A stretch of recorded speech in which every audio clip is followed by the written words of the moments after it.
discussion today was kind of split into three parts, right? Where the first section, I think, was your favorite, where we just kind of were caught in mid conversation. I think some of the things we talked about was our um, intro to our end of our playing career, transitioning into our intro as coaches. And then we kind of blended into us laying out the origin story of of the podcast, our aspirations for it in the future, and also some things that we were pretty afraid of moving forward. And then that spun into just a pretty organic talk at the end of just our the things we're most excited about, the good stuff for this. Yeah, I think the beginning was definitely a little bit of a an insider into the types of conversations or the structure of the conversations that we'll be having with each other and with our guests, which there will be a lot of them. There's going to be a lot of very good guests. Um, and the end really gives the you guys, the audience, an opportunity to hear some of our goals as to why we are doing this. It's something that's been a couple of years in the works. Me personally, I'm very excited to record some more episodes for you guys, and just wanted to extend my gratitude and thank you for listening and enjoy.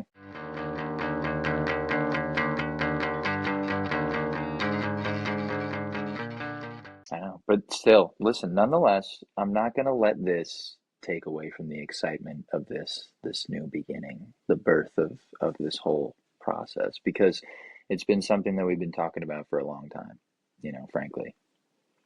No, it really has. So, I don't uh-huh. remember when it started. Um, I mean, I think it started along the lines of when we are doing Behind the Mask. No free ads for those guys, but when we were doing we're doing Behind the Mask, and we'd finish up and just be talking for like an hour and a half afterwards, and and then we kind of be like, this should be a podcast. Like I can't tell you how many times I think you said something like that where we finished the conversation. What did it finish at? 9 o'clock, like 9ish, Yeah, it right? finished at like 9:15, 9:30, and then we'd end Yeah, up talking till like 10 something. yeah, like 10:30, 11 o'clock, and then you'd be like, this should be a podcast, and then it'd be like, yeah, and then It's tough because like you have to figure out a way to have that like genuine off the cuff, no one watching conversation when, people are watching or listening. Yeah, no, I completely agree with you. But you know what? I think it comes with like some intentions. So I know me personally, it's a little bit like ego wise, it's kind of like, no, you're not the kind of guy that could like have a podcast or something. Like you don't really have that many important things to say that people will be like, "Oh, that's something that's good." But, I think in the last 10 years or so, you do enough coaching and talking and you get enough feedback from people, you're like, you know what, maybe there is something. And then you get to talk to people like yourself who work in the area that you do, and you feel kind of valued by somebody like yourself. You're like, all right, shit, maybe I'm not just totally, maybe I do have some good things to say. And then it just takes action. So Yeah. Well, that's the biggest thing. It's like taking action, actually doing it. The amount of work it's been to get the right connectors and to get the microphone and to research it and get these lights and the whole thing. And you should see I got this like plastic folding table with a shop vac box and a uh, microphone box to stack up to get my computer to the right height. So I'm looking at you like it's natural, and it's a yeah, lot of work. So yeah, it's fun to be able to actually have something in place, right? yeah, yeah. And I don't know. Like me personally, it's always been something in the back of my mind, whether it was for something along the lines of what our goal is for this podcast, or like we've talked about jokingly, like Star Wars stuff or like video game stuff. Like because I've always been a fan. I've always been a fan of podcasts. I like long form podcasts that are informative and sound like these kinds of conversations and stuff.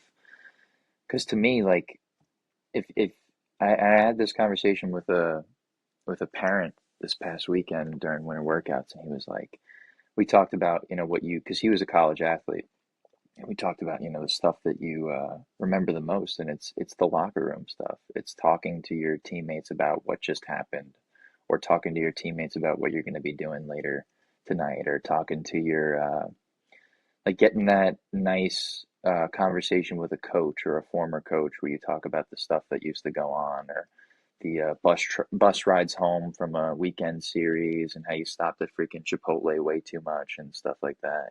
Like that's the stuff that you really miss. And frankly, like for me, like getting into coaching was that's why, is because I'm like, damn, that was the best time of my life. Like I want kids that are going through travel baseball, high school baseball and stuff to get to experience that. The ones that seek that out anyways, because it's you can't replace that stuff. Like yeah, it's fun being able to say like, oh, I played college baseball, I played at a higher level, whatever, or even the guys that get on to play professional baseball, like it's probably fun to talk about your baseball experiences and stuff. And if you have some knowledge to pass on in regards to your mechanical approach or whatever, but what I just cannot replace is the memories, and the friendships and stuff. Like that's really why I got into it. That's interesting that that's your reason for coaching because I didn't get into coaching for that same reason. I've kind of discovered it along the way. But for me, I didn't want to be coaching initially. Like as a player, I was like, no, it's not. To be frank, I thought I had better things to do.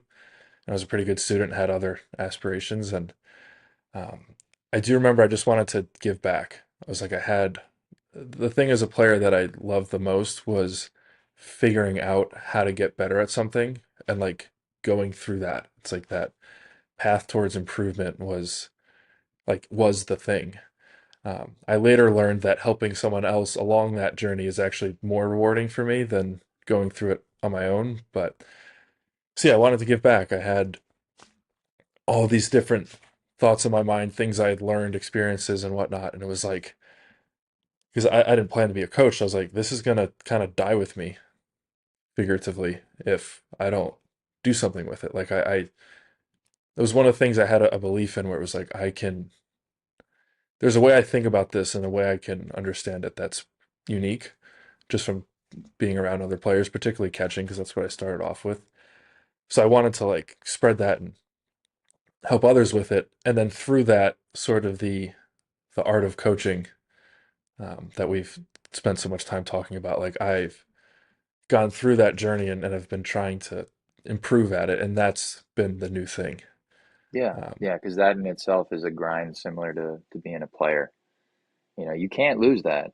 I had a nice conversation with a kid recently that, we were talking about coaches, and we've talked about this before. Those guys that feel like they climb the mountain, they're on the top of the mountain, are usually coaches that you should probably run away from. And the guys that are always seeking knowledge, and like we joke around saying like, I don't know anything. Like, that's right, right. those are the guys that you want to kind of gravitate towards, that ask questions to Someone players. told me, I won't name drop on here, but someone in an important position that's pretty close to me told me he's like, the people that want the power the most should deserve it the least. Yeah, And yeah, not to say that anyone that's risen to a position of power that has, strove for that and earned it shouldn't have it, but it's like the people that want it for the wrong reasons, where it's like, I want to be, what comes with that. I want the status, I want uh, the income, the literal power over someone, like the whole ego of it. Like yeah, that's, uh, you can use certain things like being a snake oil salesman or take advantage of certain things, situations people are in, or using others' success to try to show as your own, and you can climb up pretty quick. yeah. We've seen it, but the I think like Cockroaches of the game, brother. the faster you climb that ladder, it's a it's a bad fall if it tips over.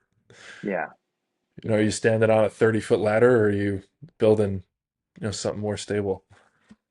yeah. Listen, I mean, there's something to be said for people that do that too, like the tenacity that they have. I do have a respect for that, but I feel as though if they're at some point, it's you're gonna get exposed. whether it's the very end of your career as a coach or player, and this could go for players too, you're going to get exposed at a certain point. I know for Hmm. me personally as a player, it's like I'm freaking when you're a young man, like I had a conversation with a player recently about this. When you're a young man, like you take things really personally and you're like, I'm owed this opportunity, this, that, and the other thing. I work so hard. I'm like, okay, so is everybody else, you know? So is everybody. Like, what is your intention? So I think that when you think just because you work hard you're owed something is a misconception. Just because you put in the hours logistically does not necessarily mean that you're going to get whatever it is you think you're owed. It's about like your intentions set forth and the different routes. What are you willing to adjust really is kind of what I've mentioned to that player. Where is your focus? Are you focusing on impressing a coach to get in the lineup, or are you focused on getting better? Because that's been a lot of conversations with guys recently, being in January 24th. A lot of guys talking about lineups and playing time and this and Mm. that, and I'm like, dude, listen, you got what are you trying to do today in your hitting lesson? What are you trying to do today in your catching lesson? Like, why is it that you're here right now? Like we talk about this stuff all the time. Like, why are you here? What are you trying to What are we do? doing? What are we doing here? Yeah. There's a phrase in the military. I'm gonna get the phrase wrong, but I've heard it from a few different sources, and it's something to the effect of like you rise to the level of your incompetence. Yeah. And at first, when I heard that, I thought the sentiment of it was like, yeah, you're gonna climb the ladder too fast, and you're not gonna be ready, and then you're gonna fall, and like, yeah, you deserved it. But like, I think more so, like the deeper meaning to that is like at some point you're gonna be put in a position of leadership or responsibility, or where you just have to perform, and like probably not gonna be ready for it just yet. Yeah. Because And I then it's think, like, and sorry. but yeah, I was just, like, what are you gonna do? You got to adjust, like you said earlier. Yeah. Well, I was going to say, like, the other side of that, and I've heard a similar military expression, the other side of it is you fall to your training. So if your focus isn't in what you're doing, when that moment does hit, like you're talking about, whether it's a position of leadership or just a simple at bat, you're like the pressure's kicked up, adrenaline's going, like you're falling to your training now. And if you didn't have those intentions set in your training, if you were more focused about getting said opportunity rather than being prepared for said opportunity, you're falling to what? You're falling through. You're done. Right. I think like a synonym for training or something you could replace it with is like your intentions. Yeah. Like at the end of the day, if you're working with a hitter or catcher, someone, and they're struggling, which especially if you're doing hitting, like they're going to experience that almost always. It's the default. When they're struggling and the thing you're trying to get them to do, the thing you want them to feel or whatever isn't working, whether it's not a good thing you're showing them or it is and they just can't handle it or whatever, and like you're like, shoot, like this kid's kind of having a rough go and I feel a little bit responsible for it. And you kind of get stripped a little bit to what are my intentions? Like, can I be vulnerable with this player? Am I still going to be there when he's having a tough time? I think that's Yeah. the You're gonna have a tough day of training, you know. Like I like you're gonna have a tough day of training, and that's the perfect opportunity to kind of get in and talk about it. And honestly, like if you're able to flip it, like I had a guy yesterday, last night actually, and I had him on Tuesday as well, and on Tuesday he stunk. Like it was the worst hitting lesson he's ever done with me. Terrible. And he just had no feel, whatever. And then last night he hit well, and I was like, and he actually said something I was really impressed with for being a younger guy. He was like, you know what? Like, I'm just kind of glad that that happened on Tuesday because, like, now if something like that happens in a game, like, I'll be able to, make the adjustment. I'll be able to know what that feels like, and then I'll be able to make that adjustment. I'm like, yes, like, that's good round of perspective. applause, round of applause for you, young man, because, like, it was, we've had I've known this kid for a couple of years, and we have tons of conversations like that, being grateful for a bad day because you could learn from your mistakes. And it was like he took what I was going to say or where I was going to go with the conversation and just and made it his own. It was unsolicited, which felt really good, which made me feel, to your point, are you going to be for him on that bad day? Like, instead, I feel I've helped him get to a point where he can be there for himself on a bad day, because a lot of times you get so wrapped up in what does this coach think about what I just did? Oh my God, like, was there a college coach watching? What is my parent going to think or whatever? Instead, they could be like, oh, okay, this is what I was doing wrong. I need to do this a little bit better. They're focused on what they're doing, not like everything else. And the more I talk about this stuff, like we are right now, the more I realized like that's what it was. I couldn't really describe this when I first got into college. The way I described it was this, like I got to college and realized that there were so many things that coaches emphasized and I emphasized that were just not important. You know what I mean? Like, and I couldn't really articulate what I meant by that for years, only until recently. That's what it is. Like being able to practice with intent. Like if you talk about working hard, dude, like when I was a high school player, I worked hard. I did my conditioning, I did my individual like hitting on my own. I'm consuming baseball, I'm watching videos on swings and all this, and same thing in college. Lifted all the time, getting my conditioning in, and you know me, dude, I freaking hate running. I up in the Hudson Valley, like it was cold prior to the spring season. So I'm running around the field, I'm running on the track, and it's freezing, and I'm like snotting and stuff. But I'm doing that. But it was the intentions that I set forth weren't good. It was kind of just like slamming at it with a hammer when you could take a more of a scalpel kind of approach. Hmm. That's a big thing where there's this crossover where you start to learn to train hard, to work hard, to put in extra work when no one's watching, that sort of thing. And you're like, okay, good. Like I'm improving, and you see a lot of in that those early phases, you see a lot of progress quickly. Just from hey, I hit extra, or I ran extra, or instead I was uh, I was lifting a bunch and whatever, and I was eating better, and all of a sudden your baseball performance will dramatically improve, just because you're like the initial returns are so high. And then a lot of people get stuck in this next phase where going from a 200-pound squat to a 400-pound squat will probably have a significant impact on how you're hitting the ball, how you're running, um, just general fielding, explosiveness, and all that sort of thing. But once you go from, and these are arbitrary numbers, once you go from 400 to 500, there will be some benefit, no doubt, but it's not linear anymore. Yeah, And like, okay, like for me, like, yeah, I squatted almost 500 pounds. I deadlifted 600 pounds, like legitimately. And, I could run fast and throw hard and all that stuff. But it's like, hey, man, you're still hitting 200, yeah, yeah, So it's like, no, are you like, yeah, there's a lot of effort and there's a lot of discipline.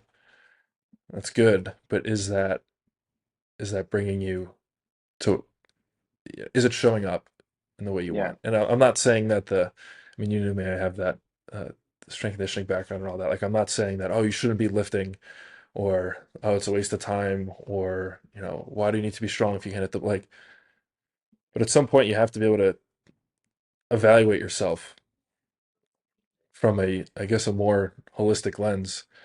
And I think for a young person, that means like a younger player, like they're gonna have to learn some different aspects of the game and training that they maybe didn't see yet. yeah, yeah.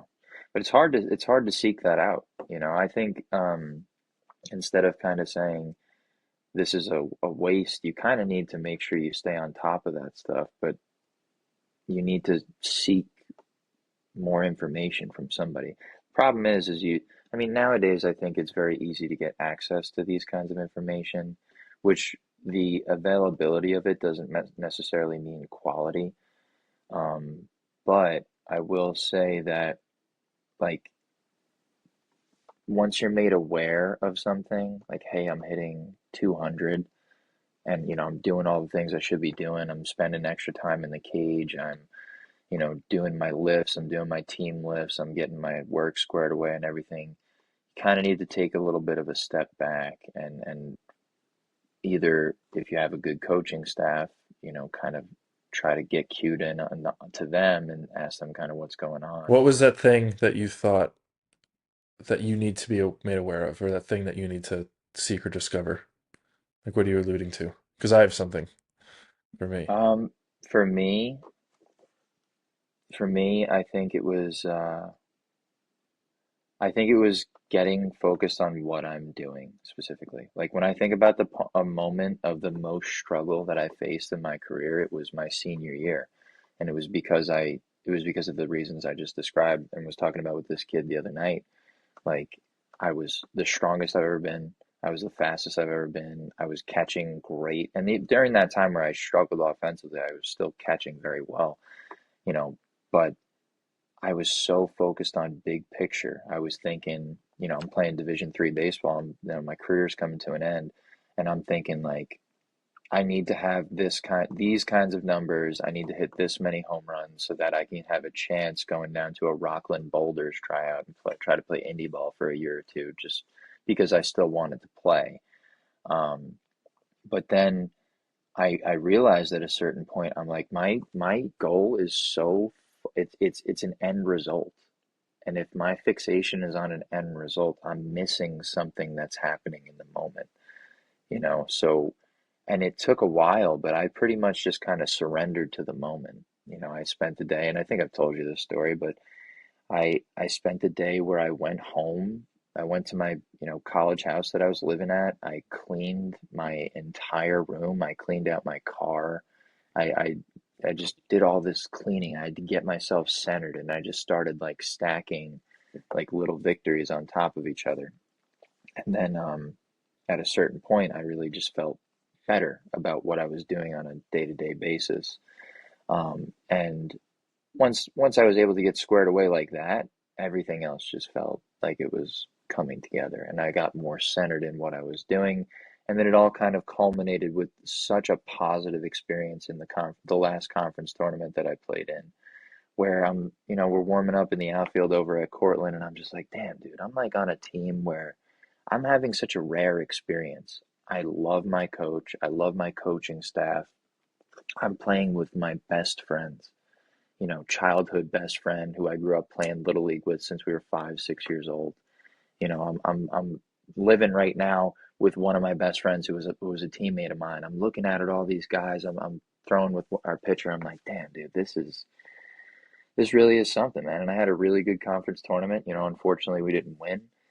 We did win a very tight playoff game where one of my where my roommate, my college roommate, actually was on a ACL surgery, then tore his MCL the first day of practice that year, comes back, like sacrifices an entire year of eligibility to come back and play in the last series so that he can be eligible to play in the tournament or whatever it was.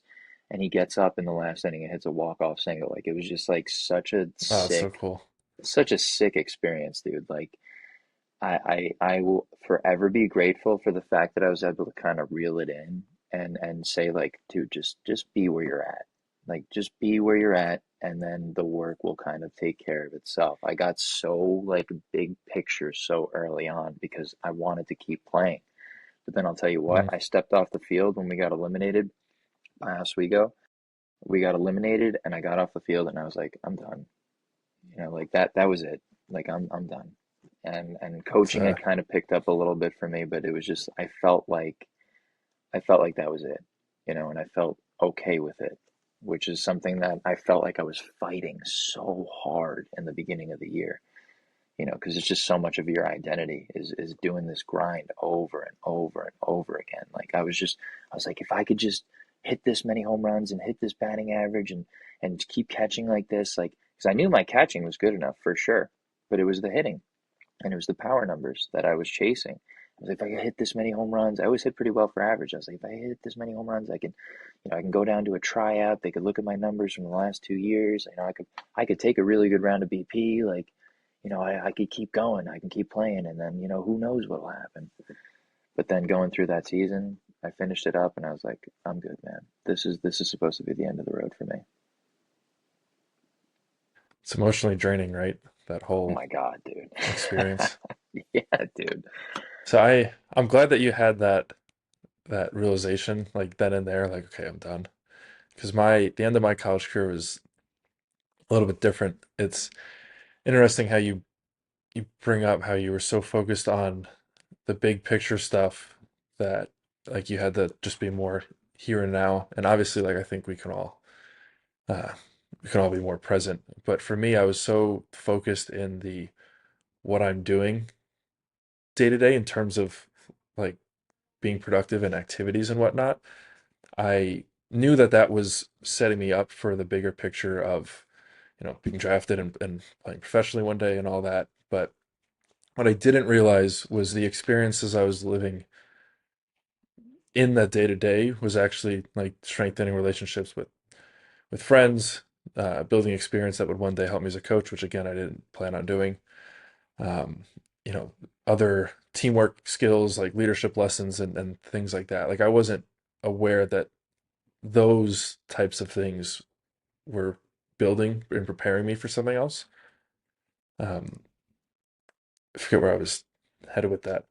Oh, so the end of the career. So we weren't in the conference tournament my last year. My last year team was talented, but we lacked depth. So it was like our first five or six guys in the lineup were strong hitters. Um, we had a couple all MAC players and this and that. Um, and then all conference players. And then we had our first couple pitchers were like legit arms. And then we had a really good bullpen guy ended up playing professionally. And so we had guys, but then after that it was a big drop off. So we weren't good that last year. And I knew there was like probably a 50-50 if I would be drafted. At least that was my thinking of it at the time.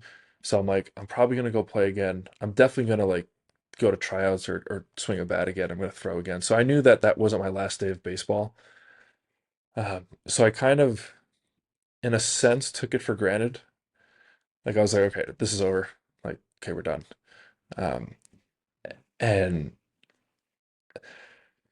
it wasn't that emotional, which I'm kind of glad because it would have been tough because I've had teammates that you could tell like they had just like they knew that that chapter of their life was over and they knew that that was their last day of baseball and that was their last day with their friends and all of that and it was just like like I've never seen people so sad for something non tragic.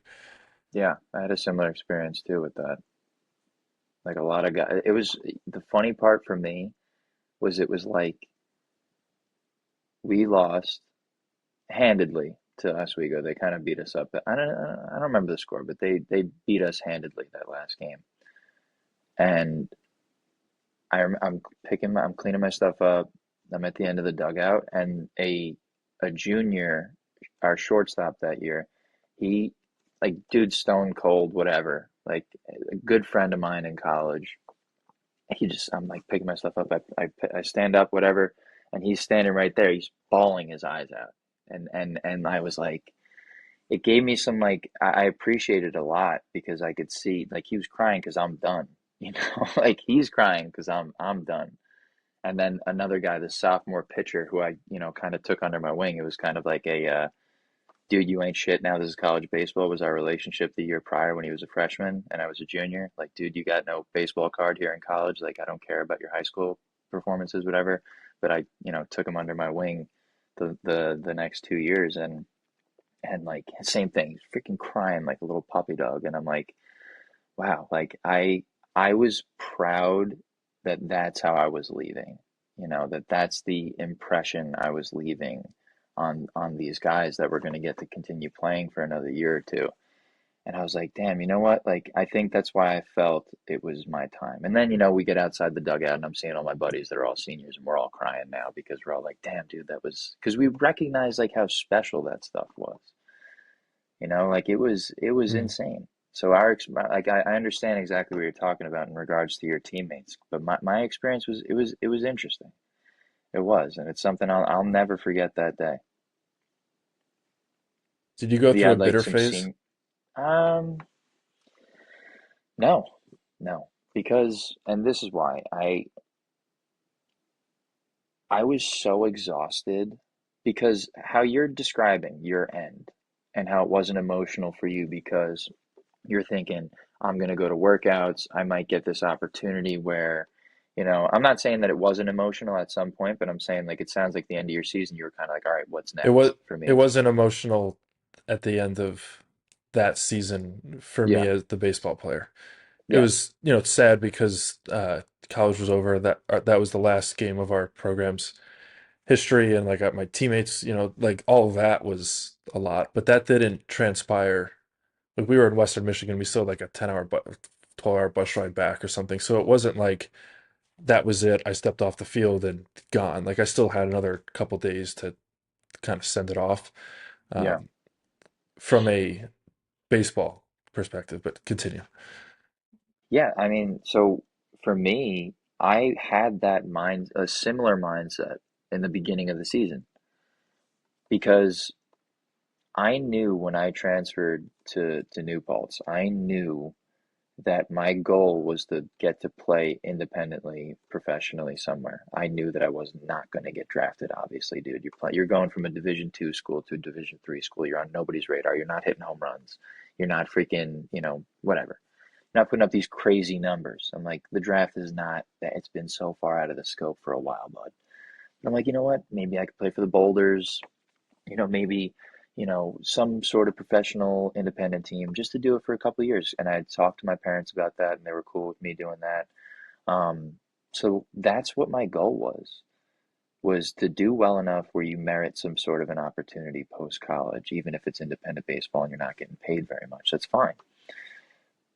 So the beginning of the season, like that's where my focus was. And I'm like, I'm looking past, I'm looking past, I'm looking past. And then through my struggles, I'm like, it just snapped me back to where I was. And then I like the story went as I, just described where I get to the end and I'm like, I'm done. I'm done as a player. I didn't have that salty or bitterness because I went through that whole experience. Like my senior year was a very like emotional year for me. I went through all that. I went through that bitterness of being like, damn, you know, affiliate baseball is not it for me. Shit. All right, what can I do? All right, like I could play professionally. And then I see that it's not going to happen now. Like, yeah, you could go down to a tryout. Even a couple of my buddies and I talked about going to a Boulders tryout, whatever. We wound up not doing it. But I was like, that's not it. That's not it for me. Like I said, I had started coaching well, I've told you, I started coaching after my freshman year in college. My college coach over at Dowling was the GOAT. So I was like, I want to do what this guy does. Like he coaches, he's going to get me into coaching, Mm. whatever. So I'd already started coaching, and so now I had that year after my sophomore year, after my junior year, 3 years of travel baseball coaching, and I knew that after that season, my senior year, like I could still coach. So I was kind of, in a way, you didn't get that bitterness because I stayed in the game. It You was know, at I the end. Yeah. no, I stayed in the game and I already really enjoyed it and I could see the impact that I had as a coach those first 3 years. One as an assistant, two as a head coach for a travel baseball team. And I was like, you know what? Like this is what I can do now. Did I think that I'd be for the next what freaking 8 years, 7 years, I'd just be all in on baseball? No. Did I think that I'd make like a small 10-year sort of semi quasi career out of coaching baseball? No. But, like it's it's just what happened, and the next thing you know, like I finished playing what 21, 7 years later now. It's I never left it. I never got that little bit of bitterness. My bitterness was experienced while I was playing. So I was like, shit, this is ending. What did I thought I did Mm. everything, and then you realize in the years after you become a mature and a little bit of an older man, you're kind of like, yeah, this is what you did wrong. Yeah, this is what you did wrong. You get that classic, you stop playing, you figure out what was wrong with your swing, and now, I mean, I know we're not playing right now, but you're Right. like, damn, dude, my swing is really good right now, I can't believe I didn't know this when I was playing, like type of feeling, which, dude, I'm sure if you're a coach and you hear something like that, like you can either roll your eyes and say, "Yeah, of course you feel like that. You're not playing anymore." But I know that you know what I'm talking about because everybody I know that's a hitting coach, that coaches in general, like sees something in their swing. I've talked to so many guys who are younger than me who just finished playing college baseball or finished playing pro ball that's like, dude, I can't believe I used to swing like this. My swing feels so much better now than it ever did. And I'm like, yeah, well, I think that that's kind of the curse of becoming a coach is you realize what the hell you were doing wrong. Um, Can sometimes be just like frustratingly simple what yeah, that thing might be. it was ridiculously simple for me. Like realistically speaking, it was like, a feel that I can tell you exactly what it felt like right now in my head, where I felt like I was doing when I was hitting, but it was off. It was off for sure. And when you take as many swings as I have my whole life, being the kid that like I listen, I'm gonna sound like an old man, but I'm freaking flipping the floodlights on in my parents' backyard, and I'm taking swings after practice, after games, and stuff like that. I was doing that. I was that kid. We had an old swing set in my backyard, and nobody was swinging anymore because we were all in height. Nobody was on swing sets anymore. But my net broke. I had a typical, net that you'd hit into, but it broke. So I took our swing set, our old pool tarp, I hung it over the freaking swing set, and I would hit into that. I found a way. I found a way to work, but it was just a little bit, misguided. We'll call Hmm. Yeah, the misguided part rings true. It's like you could practice something all you want. I think what you were talking about earlier of that thing you have to discover or that thing you need to become aware of as a player.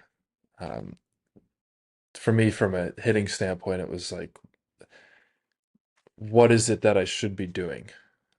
Is a question I didn't really ask much. it. Yeah, It yeah, was more of how, like, am I trying hard? Am I working? Am I working with a coach? And am I doing the things was the question I asked. Because that's very on par with physical stuff. Like, am I eating the right thing? Am I going to the gym? Am I, training this and that, right? Uh, Even catching, like, am I working on catching this type of pitch? Am I catching guys? Am I working on blocking? That all those things are very, we'll say to keep it simple, like linear, where the time and effort and focus you put in is reciprocated back in a pretty like uniform way. Where hitting doesn't work like that. It's too if if the goal was to right if it was to hit a ball off the tee to one spot of the cage, it would probably apply. yeah. But you have to hit the ball to different parts of the field. You have different types of pitches coming in. There's an unknown aspect to it, different speeds. Like the whole, hitting's hard, obviously. So, um, Kind of tough. the way the way you go about it, like the strategy you have, needs to be a good one, and then also one that's good but is suited to yourself and the way that you move and your abilities and whatnot. And like those were not things I was aware of or questions I've asked myself. There were certainly a number of coaches that would tell me to do those things, trying to push me in that direction. That's obvious. And what they were asking me to do for the most part was probably good. Um, but like that was where I just completely missed it. Yeah, Whereas from a catching standpoint, I would study guys. Maybe it was because there was less people talking about catching or like less people that knew what to do. yeah, It was like there were a lot of good catching examples you could watch in the big leagues. Like I remember I would watch Russell Martin because I lived with one of my roommates my last year in college. Two of them actually were from Toronto, so they're Blue Jays fans, and they would they'd have the games on all the time. So I'd watch, and you sit down and they're watching TV. I'm like half paying attention, just eating, and I'm looking over. So I'm watching Russell Martin catch, and I'm like, he's dragging his glove on the ground, or almost, and he's like sweeping at the ball. And like he's finishing it and he's rolling, and you wouldn't do this now, but like he's rolling the glove over a little bit, and like he's presenting it a certain way. There's like a smoothness to it that's different than the other guys. And I'm like, that's weird. So like I tried to copy it one day, and against actually one of my other roommates who he had like a natural cutter. So to like sweep towards the shortstop on that pitch made a lot of sense. I mean, given what we know now about receiving and all that, like that's not surprising. You want to match the plane of the pitch and square it up, but like I didn't know that. No one had ever explained it like that. The coaches I was working with didn't think of it that way. Yeah. Um, Again, Hold your not to target say up that the whole they, time. yeah, and it's not to say like, oh, they didn't know what they were doing or they were wrong. It's just that just wasn't where the Yeah. position was, at least in 19 out of 20 catching coaches, right? So, um, point I'm getting at is I was like kind of discovered that. So I would, if I had a problem as a catcher, like I'd figure it out or I'd ask someone. And with hitting, it just, and I would do that for strength conditioning. Like, hey, like I'm not squatting well, or I'm having this issue, or like I'm noticing because I studied this, like have this sort of imbalance, and I would seek ways to figure that out. And I was well aware that I was had flaws as a hitter, but it just wasn't. Yeah, that's like that. That's for me. That's where I kind of missed the mark. Yeah. No, I mean, listen, And I again, think that we, I don't. Go ahead. no, I was just gonna say, I feel like we both had a similar experience. Like, I feel like I had more attention to detail with my catching and hitting. It was just like, this guy suggests the leg kick or whatever, and it just, oh, it doesn't work, because I wasn't thinking about the sequence in which my body moved. I was thinking about just hang your leg and swing and whatever. But I felt catching, and this is why, in my opinion, why there's so many good catching coaches out there that are around our age, honestly, is because we were just learning from each other. We would just, like, I got the best at catching in college because I had two guys ahead of me that were good catchers, and they like actually started talking about these things. Like we looked at Yachty and Sal Perez, like what they were doing. I know Sal Perez, like if you want to talk about a technical standpoint, isn't a quote unquote the best receiver in the big leagues. But at the time, he's doing that like drop and quarter turn, like where he's just kind of dropping and quarter turning or whatever. And I was like, holy crap, like I feel like I could stay under the ball now instead of that like here and there and I'm getting on top of the ball, whatever.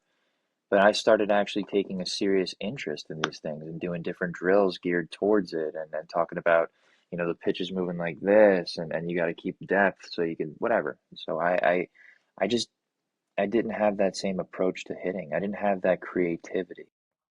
I had what I think, and stop me if I'm getting too far off of what we're talking about right now, but when I talk about hitting back then, I can't believe I'm saying back then, it makes me feel old, but I talk about hitting when we were playing travel baseball and even high school baseball.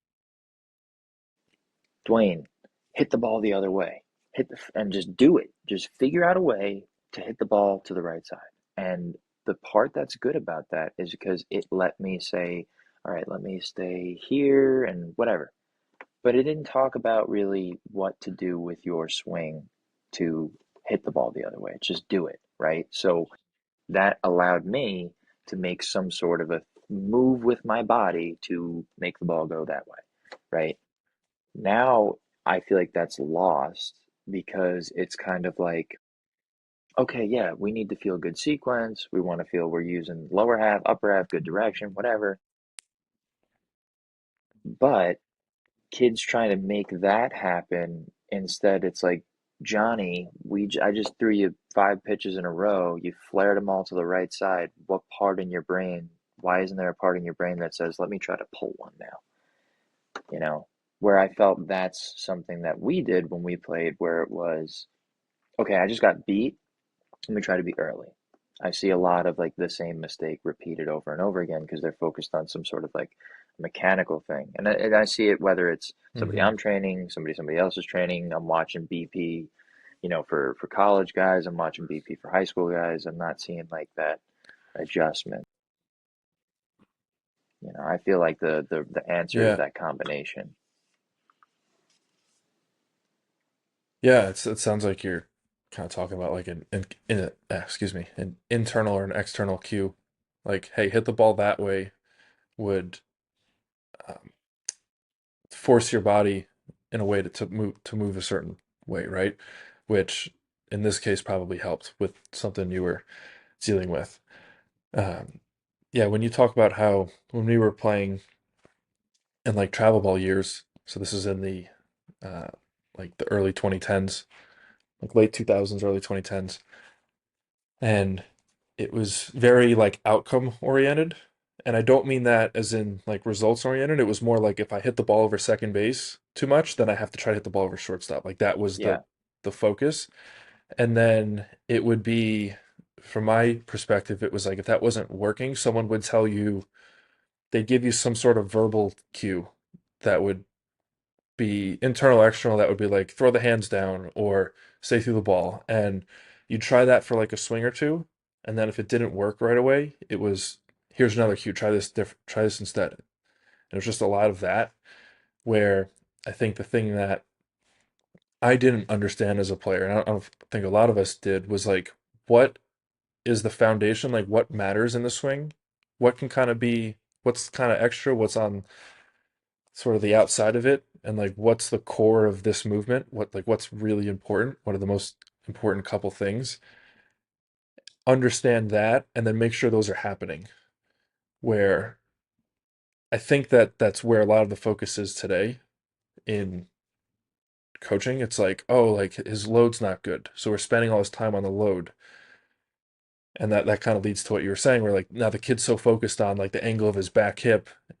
And it's like, hey, do you realize that you were late on the last, I don't know, 7 balls, and you hit the ball, you hit 7 flares to the first baseman? Like maybe you're just swing a little sooner or start earlier, like that kind of a thing.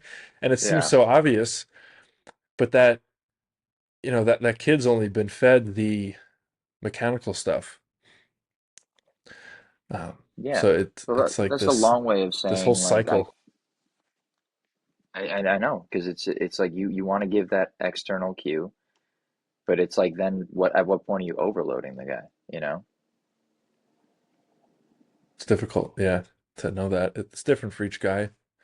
Some guys can handle a few different things, and if they find something that works, they stick with it.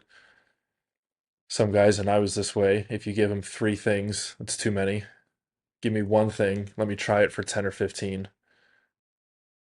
It might take 6 or 7 to work, but if it does, then I'll kind of own it. Or it might not. We'll try the next thing. But yeah, that's a whole can of worms there. I know, I know. I mean, that's the long way of me saying like I try to allow guys to think for themselves. Like that's the point that I'm trying to get to. Like I need creativity. I need you to approach. I've said this to so many kids that I've trained. I need you to approach this like it's your first time in art class. I'm asking you to draw a picture of a face, and like you're going to start out with the circle, and you're going to make something, and you might have to erase something, and you might have to change something. You might have to scrap the whole thing, like, and be okay with that. It needs to be, you have to take creative control over what's going on. And it's obvious I'm not taking a freaking 7 and 8 year old saying something like that. That's where it is. Hey, you're 6 to 10 years old. The most important thing for you right now is that you're enjoying what you're doing.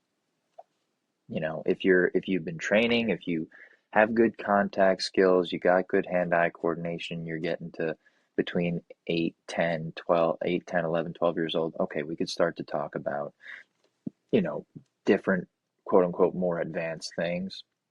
But like I see a lot of kids, they come in with pretty good moves, but it like you kind of coach those good moves out of them in a way because you're trying to get them to move a different way. It's like see the ball, hit the ball, enjoy what you're doing. Because I say this to parents of these younger kids all the time, like it's gonna get hard. It's gonna get difficult. They have to love it. That's why I have such an easy time training catchers because it's the hardest position on the field. And guys that I've been training for years now, it's not a question in my mind if he wants to be doing this. Like it's freaking hard. And when you've gone through a Hmm. if you're a kid and you make it through a summer of catching where you've caught a couple double headers back to back, you've caught 7 games in a week. It's freaking 100 degrees out, humidity, and you're catching this. You're like, if you've gone through that, and then you're coming to lessons in January, you want to be there. Those people are so easy to train because it's not even a question that they freaking love it. Because They have that internal dude. motor. Yeah, you know that, dude. Like you went through that stuff yourself and you train guys like I'm describing right now. So it's like with hitting, it's, hey, does your kid, when you say, hey, it's time to go for lessons with Coach Kyle, is your kid like, all right, is he already have his stuff and he's ready to go because he knows at 5:15 or whatever he's going to do a lesson with Kyle?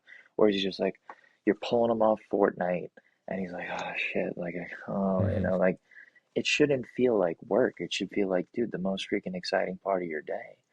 That's what it was like for guys like ourselves, to the point where we wanted to do it more. You might have done a lesson in the past and then gone in your own freaking backyard and swung yourself. Like Hmm. I can't stress that enough. If you have a younger kid, that the most important thing that happens with them in relationship to baseball is that they love it. They love it. It has to be it. Because when it gets challenging, if they don't love doing it, and now you're wrestling them to freaking get them out to practice or a game, like that's just a problem, you know? Hmm. That that love for it sometimes it's there initially when you're young. Obviously, you wouldn't want to be playing baseball when you're 10 if you didn't have good experiences when you were 5 and 6. But that love can kind of evolve and take and come from different places, I think, as you grow up. The reason you loved it when you were 8 might be different than the reason you love it when you're 14 and then again when you're 19 and whatever. So, um, I, I think trying to figure out where that kid's at and where the motivation comes from and when they wax and wane, like what are the causes for that? And using those things, keeping those things in mind when you're making decisions as a coach of like what to do in a certain situation. Is the fact that he's dropping his back shoulder, is that the most important thing right now? Or is that there, but really it's more of a like, hey, this kid doesn't really want to be here, or he used to want to be here, now he's not, or he used to like the game and now he's getting frustrated with it. Those are the kind of things that I think run through both of our minds when we're with guys, while also experiencing those ups and downs ourselves. 100%. Realizing, there's 100%. sometimes you go to a lesson with whether or not you like the kid or not. I mean, I speak for myself, I think probably if I had 15 kids, I'd say 13 of them I'm excited to be around. And the other two, it sometimes yes, sometimes no. Um, but having said that, there are days where it's like, man, I don't know, like, is giving lessons, like working with this, is this really like the best thing? And then there's other days where it's like pure and it's rewarding and you can't sleep afterwards because you're excited about it. And uh, yeah, there's a lot that goes on. I think that's why the whole understanding to, the being present, understanding, having the awareness of where your mind's going and what's triggering that and how you're presenting yourself, uh, how you what your energy's like around guys, what theirs like, and that whole interaction. It's been a it's definitely been a learning for me because the those kind of things that we're talking about weren't uh, innate for me really at all. Uh, those are things I've kind of learn to consider it and be aware of over time, which I think is part of why I enjoy helping others with it because I know what it's like. I mean, listen, I say that stuff all the time to, especially when I get into coaching a new team in a newer environment. Like in particular, I got over to coaching at the college level, and it's like part of my opening to them is like, listen, man, I've been the worst player on a team. I've been the best player on a team. I've been a captain. I've been an underclassman. Like I've assumed I've been a backup. I've been a starter. Like I've assumed every kind of role you could possibly imagine. I've played at a position. I've played in my position. I've been hitting really well. I've been trying to bunt for hits. Like I if you think that if you are trying, I'm trying to make myself seem relatable to these guys, and I'm trying to just I don't try to, like, a lot of times we can idolize these coaches as they deserve a lot of time, but you know, the coaches always, a lot of times coaches in my experience talk about their best years, and when you're struggling, they want to talk about times that they've struggled, which is great. But I just want them to know right off the bat, like, dude, I'm just another dude. I'm just another dude that played some college baseball that's been, kicking around coaching for a few years. Like I'm here to help you, and I'm here to help you focus on It's what it is interesting that you you need say to that focus because on. there's when I was first in the coaching, so I'm 23, 24, had just finished playing, 5 years of Division One baseball and whatever, and now I'm coaching, kids that are 16, 17, and high school kids like junior varsity level kids. And so and I wasn't the main coach, assistant coach. So the head coach was talking about, the scheduling and this is what we need to do. And we played hard today and like having those kinds of things. And mine was more of a, hey, like guys at the next level, this is what it is. And I would lay out expectations or realities. And some of that would be talking about not like the successes I've had, like, oh yeah, trust me, I've hit a homer off that type of pitch. And this would like never that sort of a thing. Um, but more of like this is what it's like to practice at that level. And my assumption going into it was every kid wants to play at that level, um, and you know, so it was a lot of that. It was like this is my experience at a player, whatever. Uh, but now I think more of my conversations with guys, if I do bring up the past, it's more of like this situation was really tough for me, and this is what I learned from it, or this is what I did different in way of like giving advice or mentoring that player like you said, through building the relationship or the trust through those things rather than, hey, look at me. Yeah, because when you're coaching, you start out on a pedestal. Whether you're brand new, 20-year coach, 10-year coach, 30-year coach, you're on a pedestal. You're given a platform to say something, and people are going to be on a knee like this, looking up at you like this, or wandering off in the distance or whatever. Like everybody's ever coached understands what I'm talking about. Like if they want to listen, they have, like, it's a two-way street. You need to be the person that initially takes that step and like extends that hand and that olive branch. Like, hey, listen, dude, I'm freaking here to help you. I'm here to help you get what you want out of this. I'm not here to, like, it's great.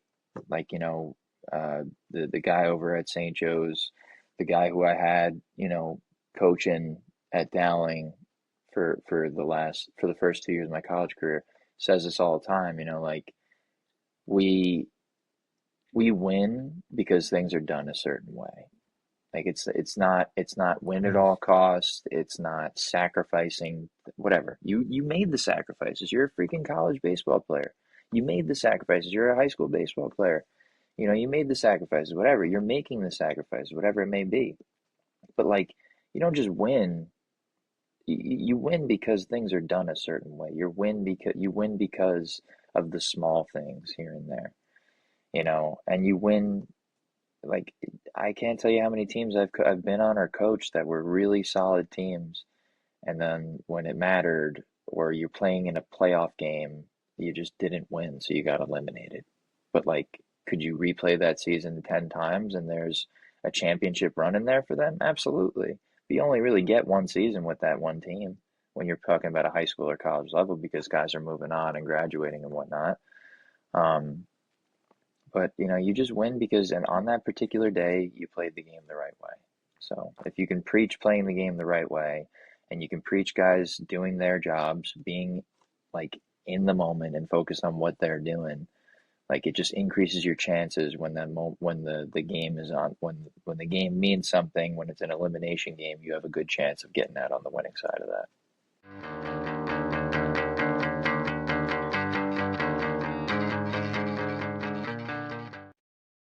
We're back. Yeah, I we're think it's back. important we explain to people our current technological feats and struggles. So we'll start with the positive. Uh, we have We're started this here. podcast. We're here. The We're podcast doesn't here. have a name. We'll work on that. But there's a lesson to be learned within that because we have started it before it's ready, which is, I think, very symbolic of how a lot of things need to go. Um, yes, we got the account set up to record all of this. We have something that's going to distribute it. By the time you're listening to this, that means that we put it on a bunch of different platforms. I won't pick one to name. It's on social media and stuff. If you're listening to this now, that means you've probably first listened to a different episode with one of our many esteemed guests. And let's see, we got some good lighting. I've got headphones and a microphone. Dwayne also has headphones and a microphone. They are just not wanting to work with the old internet servers. We'll leave it at that. I don't want to badmouth anything right now. But um, so we're going solo AirPod with Dwayne for this first one. Hopefully, in future episodes, this will sound improved. But I just drank some in our intermission break. I just drank some unsweetened tea, which has a little bit of caffeine in it, which for the average American is pretty lame. But for me, because I don't really drink it, that means that placebo or not, I am ready for the second period. You're freaking juiced up right now, dude. Listen, I've grown sensitive to the caffeine in my older age. And I'm on like second cup of coffee today, so I'm feeling it. I'm feeling nice. I'm in a good flow state right now. I've been well hydrated, well fueled. I'm feeling ready to go, which is, something to be said. This is a long time in the works for the both of us. Oh, I for real.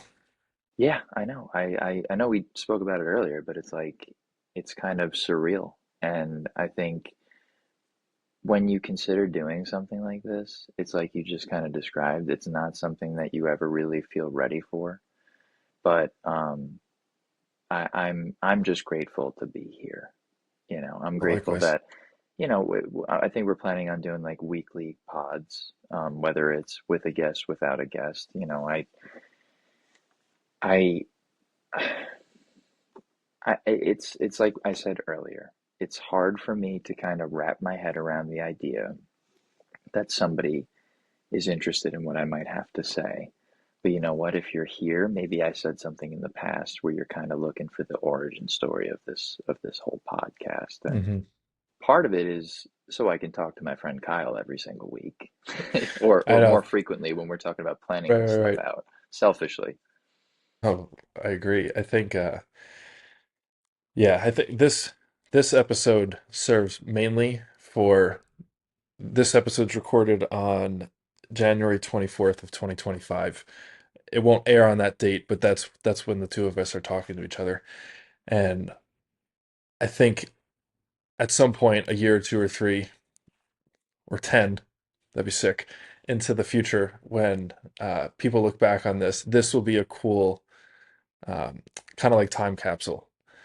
So, with that in mind, I want to talk about how this came about. We mentioned it earlier where we'd finished a Zoom call and whatever. So, what Zoom call was in COVID, uh, everyone started communicating on Zoom or things like Zoom, right? And we had been, before COVID, we had been doing this large scale catcher's clinic called Catcher Metrics, and it's like this 60-person clinic for all catchers, 2 hours, bunch of high quality staff, and the whole thing. And realized like, with that clinic, we work on receiving, blocking, throwing, we bunt plays, even pop ups and like different kinds, first and thirds, and like the whole thing, right? But we weren't having, we weren't able to have as much of the leadership conversation, which is really the foundation of what those camps are. And it was tough to talk about like the nuance between working with pitchers or handling relationships with your teammates and like those kinds of things. So we started a call, originally called the Catcher Classroom, which was lamely named by yours truly. Um,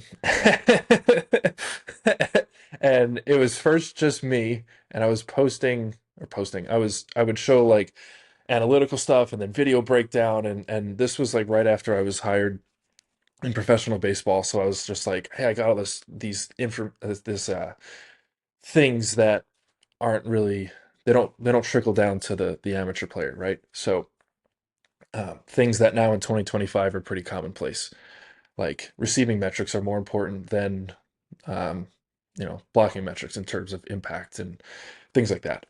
Anyways, so we would go through that, and then it was like we try to do leadership, and I think at some point I was like, hey, you want to come on? And you're like, okay, yeah, and you just came on as like you chime in, but it was really you just there because you thought it was cool. And we would do these calls, and I would kind of awkwardly run the call, and then I'd be like, Dwayne, what do you think? And then after enough times of Dwayne chiming in, I'm like, Dwayne's better at a lot of this than I am. So then it became like this unwritten rule that like the two of us are going to run the call together. So we would do that. So we'd have these weekly, it was around catching, but we would have these weekly leadership calls where we'd have a word of the week. And let's say it was trust. Okay, talk about trust. And the way that we would run the call was everyone take 2 minutes. We'd have like 5, 10 kids on the call, middle school, high school range. Um, Write down what you think about trust. They'd spend 2 minutes, they write it down, and then we'd kind of go back and forth. And we did a pretty good job. It evolved over the years. We would get, players interacting on this leadership table. And we, our second to last year doing it, we got to the point where players knew what was expected of them. They came with their ideas, they had questions, and it would be like, Robbie, what do you think? Robbie would give his 2 cents. Okay, Nick, what do you think? Nick would give his 2 cents. Um, Joey, what do you got? Joey would be like, oh, actually, I agree with Robbie. So it was pretty cool. Then the final year that we did it, at least in the style it was it went from like an undergraduate style where it was like here's your information, study for the test and get it right, to more of like a graduate level where it was let's start a conversation, everyone will interact with everyone, and we don't really know the answers. And it was a lot more of getting them to ask questions and talk with each other, and it was pretty cool. After each one of these calls, we would stop the recording, we'd say goodbye to everyone, and then Dwayne and I would stay on the video call, similar to what we're doing right now, and we would just flow into like this half hour to 2 hour long post conversation, just talking about everything. And the quality of that conversation, it was had in private, so we weren't necessarily going to like tell the world about it, but probably 90% of that conversation, which was safe for the public, was honestly as better than the call we ran with the players. So we would always say, kind of like what you said before, like this is going to be our like this could be a podcast, this could be a podcast, and okay, yeah, yeah, yeah. So we've finally run out of excuses and reasons, myself mainly, reasons to not do it, and we are steadfast in focusing on the positives, the exciting parts, the vision, and this is the first episode, which is pretty cool. Yeah, man. I mean, it feels kind of surreal, and it's like while you're describing that whole thing to the audience here, it's like it's something that you're describing this whole thing, and I'm imagining the times, the conversations that we had. I'm sitting in the same chair, or and I'm just like, damn, dude, maybe he's right. He's got a point, this, and even like on a larger scale too. Like that's what the goal is, to kind of start a conversation.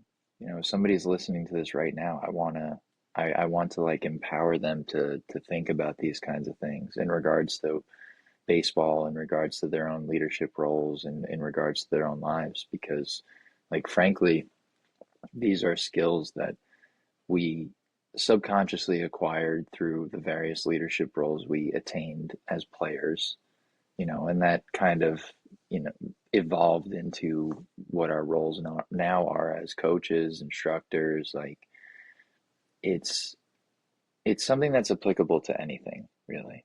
We when we talk about the things that make us better leaders, we talk about, military people, CEOs. We listen to other podcasts where somebody says something about just about thinking, and then it sparks some sort of new strategy for your approach to coaching.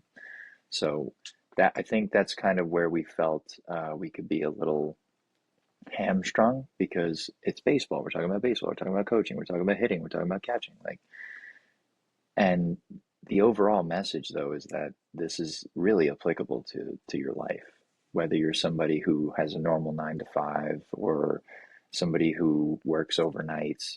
A lot of the things that we talk about are either applicable to you as an individual, or if you're a parent that has a kid involved in sports, and is looking to get a little bit of an insight into what coaches think, what players experience, what our different experiences with parents. Like it's kind of synonymous for all of us, and I think the intentions are set to be helpful.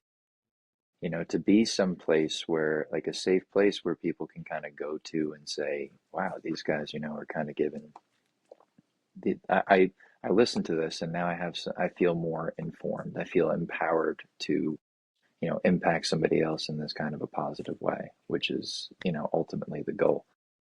That's like I talked about earlier when I got into college baseball, and I was just like, oh my God, I can't believe I was focused on all these things as a high school player, trying to get recruited and fixated on all these things that ultimately, not that they didn't matter, but their significance was not, it was not of the level that I gave it. So, it's exciting, and I think between the two of us, we know where something like this could go. But we can't really do anything as two individuals making a podcast like this. We can't do anything without the people that are going to listen to this. So I do want to extend my gratitude for anybody that does happen to listen to this, and say thank you for tuning in. Yeah. Thank you to all six. Yeah, to That's all my that's my six of that's you. my mental number. Six initial listeners. Event it'll grow. But yeah, no, I resonate with what you said about hearing different messages from different kinds of other discussions from people of other experiences, baseball or not, oftentimes not. And you get little tidbits that others say based on their perspective, and you're like, oh, like that applies to what this is. But it wasn't, oh, we listened to some major league manager talk about how he uh helps hitters deal with failure. Like I don't listen to podcasts like that. I don't I'm assuming they're out there, but that's not really that's not like I'll just be blunt and say like I don't really care. Now if that person was talking about it, I would tune it, I would listen, I would be interested, but that's not why we're doing this, kind of to your point. It's more of a broader curiosity about how to lead groups of people, how to first lead yourself and then to help someone else and then to be in charge of a small group and then to, go beyond that. And those types of messages and to have conversations and pick the brains of those types of people along with, yourself, that would uh, I want to do more of that, and and this is a really good reason to do it. So Yeah, I'm also yeah, and it's a grateful. good start. It's a good start too.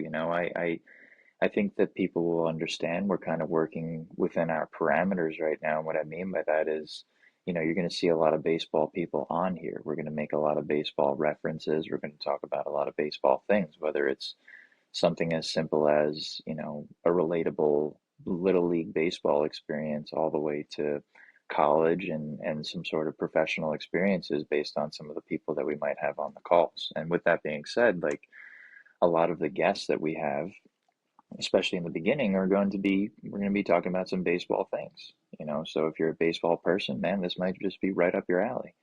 If you're not, and you're somebody who's an athlete of another sport, or you're a parent of a kid who plays another sport other than baseball, like again, I still believe wholeheartedly these are things that you can listen to and take away some things. Because our goal, we talked about this a little bit last week, like our goal is, I'm not afraid to have people on here that have experiences outside of athletics altogether, and have different leadership conversations with them, have talk about their ways that they deal with failure, strategies they take to develop things like discipline, which I think in our sport is so important.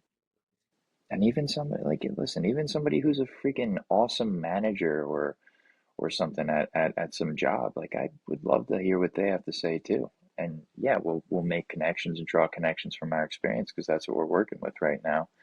Um, but it's something that I feel is for everybody, which is cool. Yeah, I agree. We're obviously on the same page with that, but um, yeah, one day we'll have a name for the show, the podcast. Maybe we'll edit it and insert. No, we won't need to. Maybe by the time you're listening to this, it's got a name.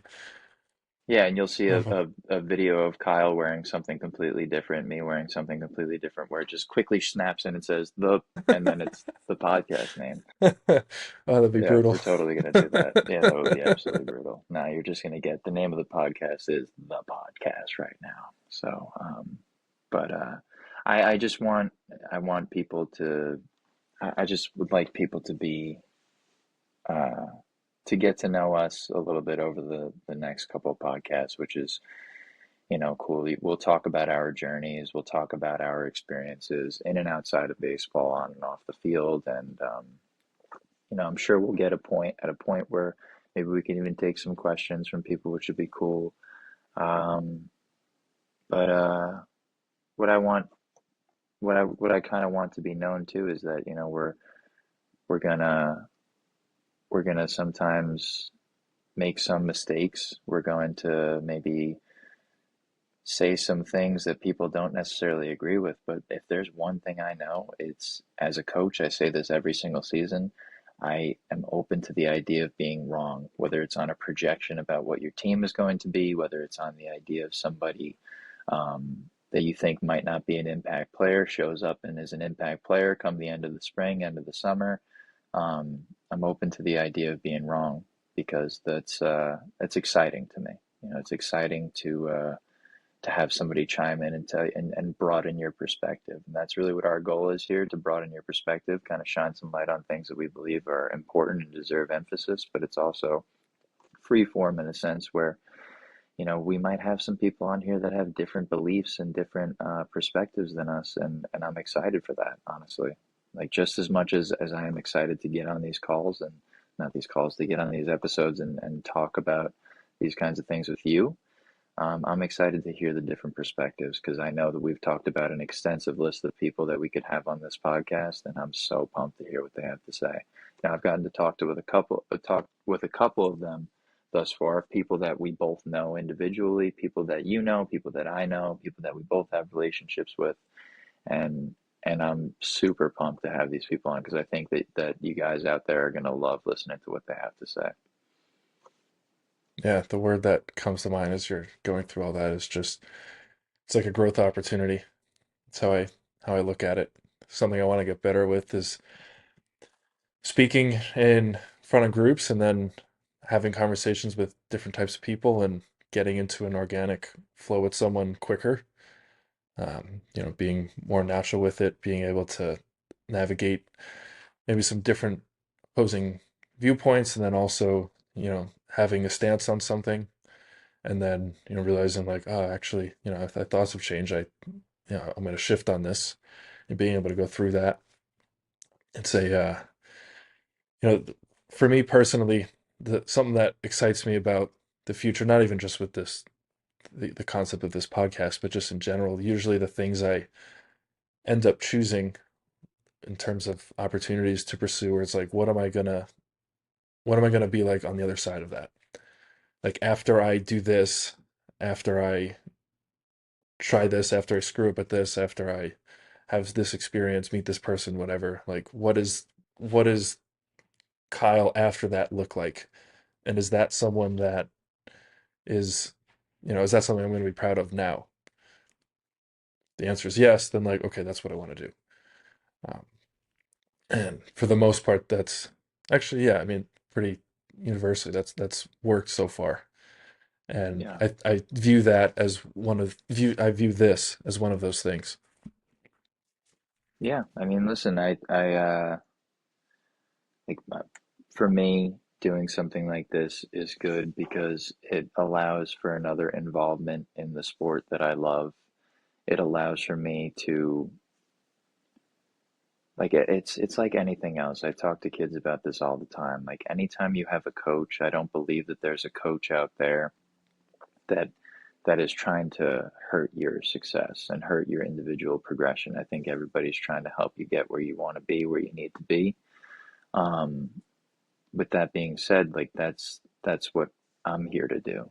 I'm here to help people get better and start maybe open your eyes and start a conversation with internally with yourself that says like there's more to this than the X's and O's. There's more to this than the idea of getting all the work done. You know, having that. I think I talk about this a lot at the college level and with the guys that I've coached over the years.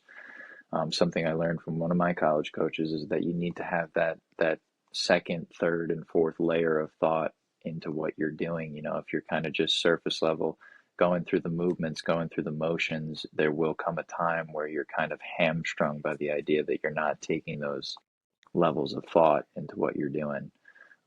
So this is kind of for me, it's a total evolution in coaching for me because this is what I feel that I'm the best at. You know, I think I'm the best at having these kinds of conversations with people.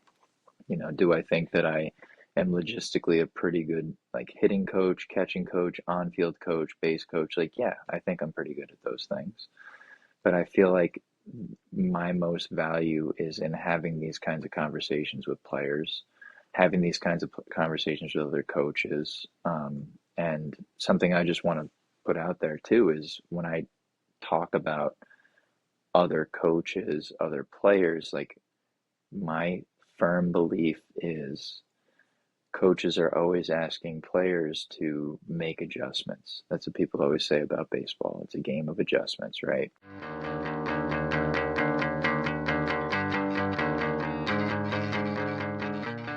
So we had an issue there.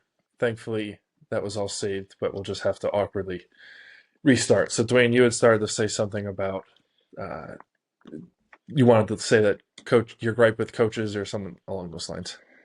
Yeah, I mean, I was along the lines of I was talking about how, you know, in our game we talk about how baseball is a game of adjustments, right? And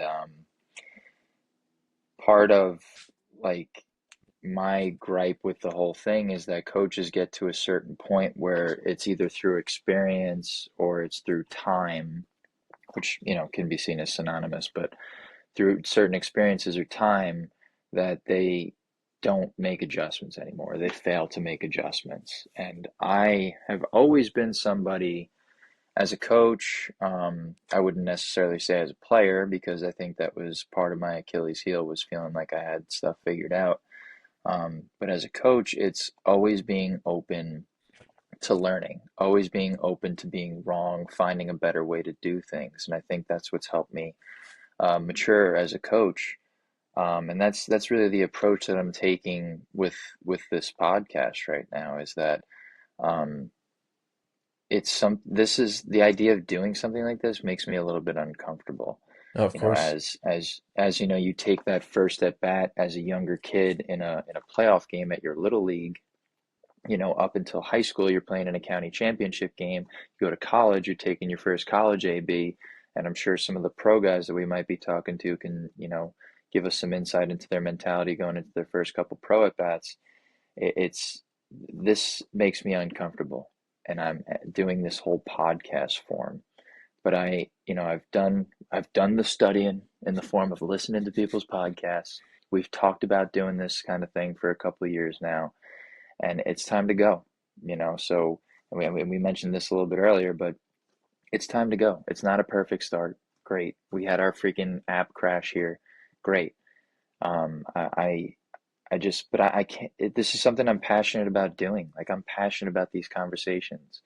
I have these kinds of conversations with parents when I'm finishing up my lessons and I'm sitting there freaking for an extra hour talking to a kid's parent about these things and the stuff that we're going to cover on this podcast. So I know that there's an audience for it. I know that there's people that are willing to listen to it. And again, it's not all baseball stuff that we're sitting there talking about when I'm talking with Johnny Smith's parent, at the end of a long night where it's 9 o'clock and I'm sitting there talking to them till 10:30 about all these different things involved with baseball and with life. It even goes into the academic part of it too, talking about how important academics are to kids because, like we spoke about on this podcast, and like we're going to talk about on this podcast, like everybody has a freaking timeline. This game's going to be done for you at some point as a player. What kind of skills have you acquired along your journey? And a lot of it we'll talk about here involving leadership and personal management. What kind of things are you going to take away from this game and apply it into your life? How are you like what are your skills like in forming relationships? What is your ability to work with a complete stranger? What's your ability to work underneath a boss you might not necessarily agree with? What types of steps are you going to take in finding some common ground with that boss whose style you might not necessarily agree with? Something I talk about with a lot of players, whether it's somebody I'm training or coaching, is, you're coaching somebody in a travel baseball environment, right? They're going to go and play high school baseball. Vice versa, you're coaching somebody in high school baseball. They're going to go and play for another coach in travel baseball environment. Like they might not, they might vibe with you, and they might not vibe with their other coach, and you got to talk to them about how to deal with that. Because like my gripe with the whole travel baseball scene is like you don't like somebody, so you move on. And I think that yeah, there are some scenarios where you should move on, right? There, and I'm sure you understand what I mean by that, but there are some times where you need to understand if you're at a job that you need to provide for your family, you can't just up and quit that job and move to another one like that. You might need to stick it out for a little while. You might need to figure out how to move laterally for a little bit, and then you might need to figure out some skills that acquire to climb that ladder, to move up, to progress, to grow. Um, and those are the types of skills we're going to talk about on this podcast. So, again, what I spoke about a little bit earlier, this could be applicable for somebody who, just got out of the baseball scene and you're looking for a little bit of a fix of guys talking about baseball, making connections about the transition into a professional life. So, and dealing with, I mean, dude, I'm sure we'll cover stuff about family aspects too. How many freaking birthday parties I missed and family parties I Mhm. missed because I got a travel baseball tournament or I'm playing college baseball. And, they think, oh, you're playing for 3 months in the spring and 2 months in the summer. Like, nah, dude, it's kind of like all year, every single freaking day. If you're serious about what you're doing, which is, it's a lot. It's a lot of sacrifices. So I'm just, I want this to be some place where somebody can go to and find some sense of common ground, some sense of relatable feelings, where they can say, "Oh my God, like it's so nice to hear somebody else feels like that." Because to me, as a person, as a coach, as an adult, and even when I was back when I was a kid, that's all you really need is somebody to be like, oh wow, this dude's just like me. And then if you learn some other things about me from me, that's great. Can't tell you how many times I've done lessons with kids and I talk about video games with them because that's where their interests lie. And then we can talk about why their swing stinks or how their swing could be a little bit better. or you start out talking about their freaking favorite Marvel hero, and then all of a sudden they want to listen to you about the way you're going to catch the baseball, and throw the baseball. So it's you're going to get a little bit of everything here. Yeah. Dwayne, I thought about this while you're on, uh, while you're talking about that. You do something, you've told me this, and I've seen it in action. You do something with all of your new teams where, and I might get it wrong, but more or less you will sit everyone down early on, where a lot of them could be strangers, like first time after the first practice or something, and you'll have everyone kind of talk about what they're struggle with or maybe like what they're afraid of for the year. Can you explain that? Because I want to do it for this podcast, for like the two of us Yeah, on the podcast. yeah, I think that's perfect. That's a very good exercise, and I do it for every single team that I've coached as a head coach. There's a variant of it that I experienced in college that I won't describe here on the podcast. Maybe I'll talk about it with you off air. But um, when I'm coaching a team, it's you know the feeling. You get a travel baseball team or even a high school team, because high school teams, there's still cliques, Well, I'm going to tell and you, that's it one happens thing at the pro level too. I know our I'm conversation's not sure. centered around pro baseball and my current experience with that, but like it's not just a kid thing.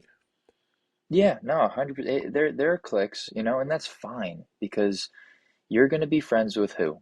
The people that you can relate to, the people that you're around the most. So you're more likely to be friends with a teammate that you have class with, that you go to the same high school with, that you came from the same high school with. We're talking about the college level, but that's neither here nor there. I use the strategy that Kyle's talking about a lot with travel baseball because more often than not, you're getting a lot of different kids from a lot of different high schools, or middle schools, whatever level that you're coaching at. Um, and the first day of practice, before we throw, before we stretch, actually, depending on my field availability, we might have to do the defensive work first. But once I get over to the cage and I'm off the field and another team hops onto the field and I'm in the cage, yeah, dude, it's nice to see you swing and stuff. I'm gonna see you hit, you know. But what we'll do, we get over to the cage and I'm like, all right, like let's all group up, whatever. I'm Dwayne Page. I'm your coach. You can call me Coach Page. I'm not super big on calling me coach or whatever. I get it. Like if that's a respect thing, if that's something you're used to doing, that's fine. Because I do think that that's valuable, and there are some coaches that appreciate that, and I do respect that 100%. But if somebody wants to call me Dwayne, like I don't think that I need to be called Coach Dwayne. I'm comfortable with being called Dwayne. That's fine. So I'll say, hey, my name's Dwayne Page, Coach Page, if you want. I just don't really like Coach Dwayne. I think that sounds a little bit eh. So, um, and then I'll say, I want each of you to come up here and talk to the group because I think that it's important to learn how to talk in groups, something I absolutely stunk at when I was in high school and middle school. So, um, as I want you guys all to come up here, I want you to talk about one thing that you are afraid of, one goal that you have for the season, whether it's offensively, defensively, whatever. Obviously, the typical your name, where you're from, your position. That's the first three things. And the last two things are what you're afraid of, what your biggest fear is in this game, and something that you'd like to learn, right? Or get better at, improve on, whatever. And I'll start out. I'll say I'm Dwayne Page. I'm from Ronkonkoma or wherever. And then I went to Connecticut High School. I was a catcher when I played. I went to this college, that college. I've been coaching. This is my eighth, ninth, 10th year coaching travel baseball. I coached at the varsity level for 5 years. Was a head coach at varsity level for 1 year. And I coached at a community college for a year, for a half a year. And now I'm a assistant coach over at St. Joseph's University in Patchogue. That's how it'll start. And then I'll talk about how um, my biggest fear involving coaching, I would say it's kind of evolved. But my biggest fear is that kids will not get what they want out of their experience playing underneath me. My biggest fear as a coach is that kids will feel like they cannot say something to me. They'll feel like they cannot express themselves to me because that's what I need for somebody to feel comfortable enough to get out there and try to win a baseball game for me. And then something I'd like to improve on could vary from anything, whether it's um, for me personally, I know the last like 2 years, it was like I have the least experience at a higher level being an infielder. So I want to learn some infielding stuff. I would like to improve my ability to coach some infielding because when you and your assistant coach are limited to your own personal experiences as a player, right? That doesn't mean you can't teach these things, right? Like I wouldn't teach a kid, I wouldn't take lessons for a high school or college guy or whatever, or go and try to teach one of my college guys how to mechanically play the infield. You can give them the basic stuff or what you might be seeing, but whatever. I'm not going to get on too much about that, but that's something I would say to those players. And they all get up, and you listen to the first couple guys, and you start to hear the overall point, right? They start to get up, they start to say their name, and then they skip over to what they're scared of in this. And then you hear another guy, he gets up and then he repeats that mistake, and the next guy gets up and he does it correctly, meaning he says his name, his position, where he's from, his fear, and what he wants to learn. And then you hear the next guy does it the right way. And then one guy gets up, he's a little bit nervous, and he says his name, where he's from, what he's good at, what his favorite ice cream is, or something like that. And then, so it's a multi-purposed exercise. First off, you get comfortable, a little bit uncomfortable getting up and talking in front of some strangers and two coaches who you don't know, right? So they're getting used to that feeling of being uncomfortable, little butterflies, whatever, little anxiousness, whatever.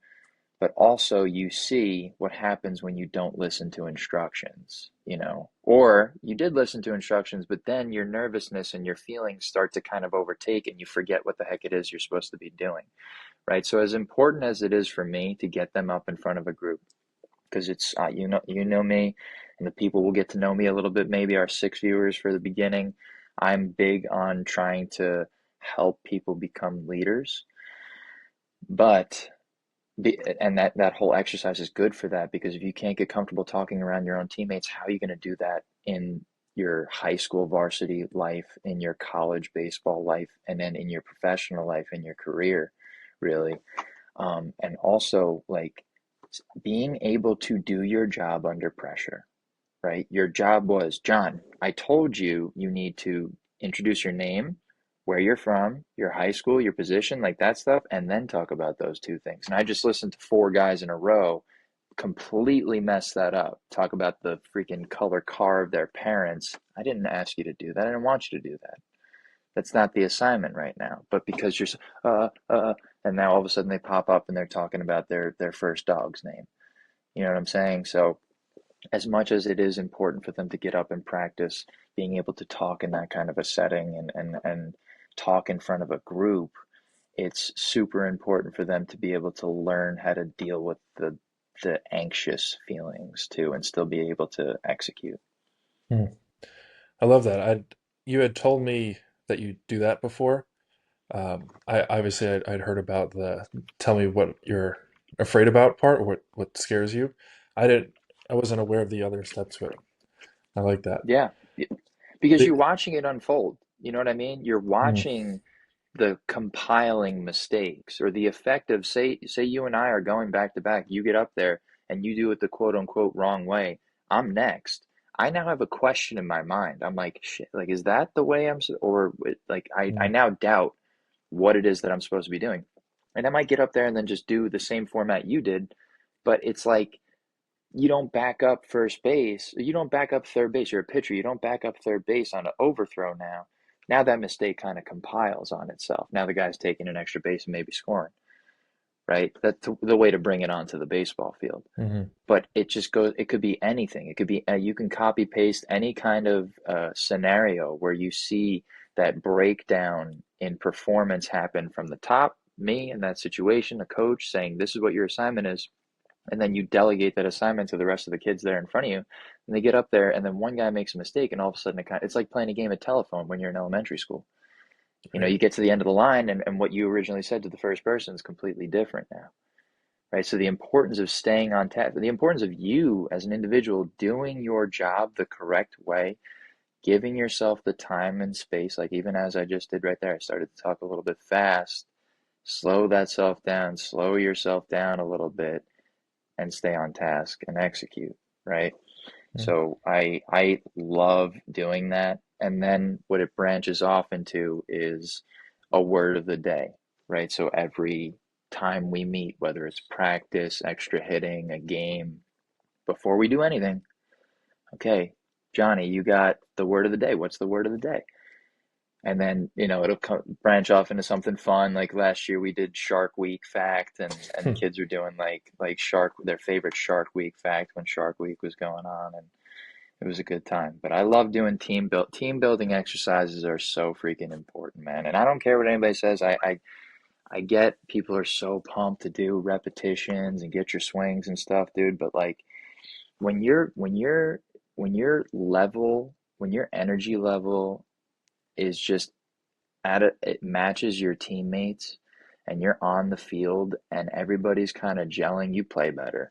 Like anybody who knows what we're talking about, you see it happen, where you're kind of strangers, but then all of a sudden you're on the mound and you're like, damn, I got this dude behind me, this dude, this guy, these are my boys right here. Let's go. Gives you a certain level of confidence. You get up into the box and you got your boy behind you. And yeah, you want to pull through, but you feel like, you know what? I don't need to freaking knock one out of the park. I just got to get on base. And George over here is going to freaking hit a double and I'm going to score. I'm a steal third base. I'll be on third base. He'll put something out in the outfield. I'll score. So in my opinion, it's one of the more important things that you can do Mm. with your team is help bring them together. And in a format of travel baseball where people are moving around all the time, not a lot of times you're going to get a team where it's kids that have been playing together since they were 5, 6 years old. You're going to get a group of guys that are some strangers. I think it's so important to kind of set that precedent that like, hey, listen, I got you for 3.5 months, 4 months maybe, but by the end of this summer, I want you to be able to call this guy and be friends with him for the rest of your life because that's what I had. Mm. I still am friends with kids that I played travel baseball with, and we still talk about this. You know how it is. Do you talk about the same freaking stories, same stories, and it's just as funny as when it actually happened. So and it helps you play better. I can't break out a chart for you and tell you like, hey, this metric by doing this team building exercise with this group of kids, the output's gonna be this many wins. There's no war for that. Like it's I'm telling you, it works. Trust me. I love that. It's a little sneak peek Yeah. on the kind of stuff we're going to get after. I want to Hmm. circle back a little bit. We obviously don't have a team around us. There are listeners, but it's not the same dynamic. One thing I do want to do, especially because it's episode one, is talk about we talked about our goals and the things we want to get from the podcast, the things we want to give, but I want to highlight some of the fears, concerns, worries, whatever that Yeah. we have for this. You've been talking for a little bit, so I'll go first. I have a few concerns. I think the biggest one, it's less about putting myself out there and people listening and all that, because I already have social media and I've been doing that. And um, I don't really consider this public speaking because there's no live audience here. If I screw up, we can edit it. So there's like a safety net there. Um, More of my concern is the dynamic relationship, the intermingling between my work and professional baseball. So nothing that we just said, and I hope nothing we will say, is going to be counterproductive for that. We're going to talk. Our main goal is amateur baseball and parents and coaches related to that. If pro players or coaches are listening because of some of the guests we have on the kind of the conversation about leadership, that's wonderful. I'd love that. We're not going to directly have a conversation about, uh, hey, these top prospects that we have. Had this conversation with him today, and he really liked it. And like that's not what we're going to do. I won't do that. I'm not going to talk about the state of the union and pro ball. Like that's not what this conversation is. It's more about honestly everything that we've talked about this thus far. My concern is that it won't be there. it's not a concern. The reality is some people will not perceive this conversation as what we believe is the holistic intentions, and it will be perceived as, hey, look at me, I'm more important than the players I train. Hey, so and so, our third baseman isn't hitting well, and this guy's out posting reels of stuff, or he's out here having a podcast talking about something with a guy from a different organization potentially. And this, like, that's the culture of professional baseball gets that way very quickly. It's pushed me away in some ways in a good way, but it's pushed me away from doing these kinds of things because I'm prioritizing my relationships with the players and the staff and whatnot.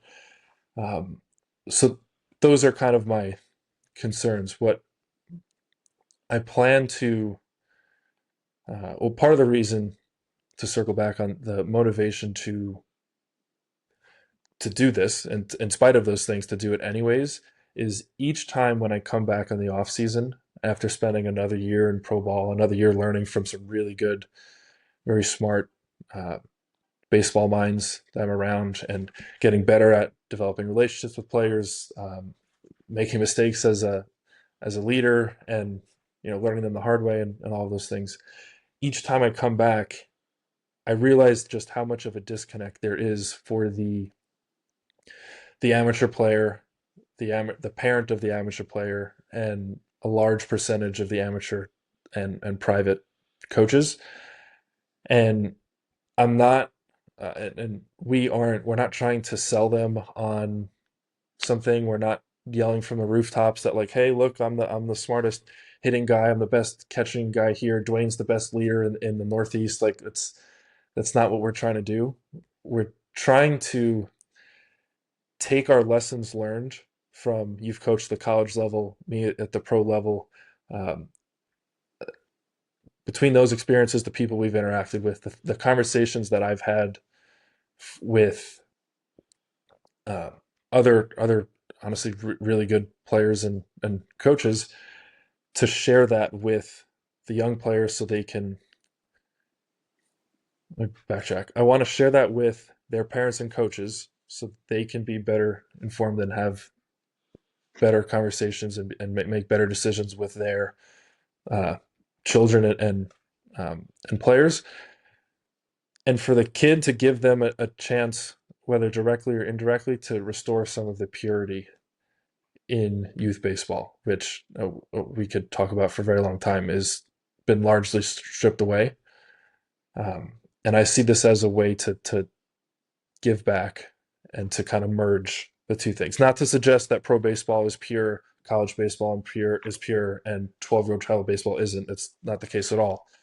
But it's got to start there. So it's a roundabout way of going through my biggest fear, but the reason I'm doing it anyways. Yeah, no, I completely agree, man.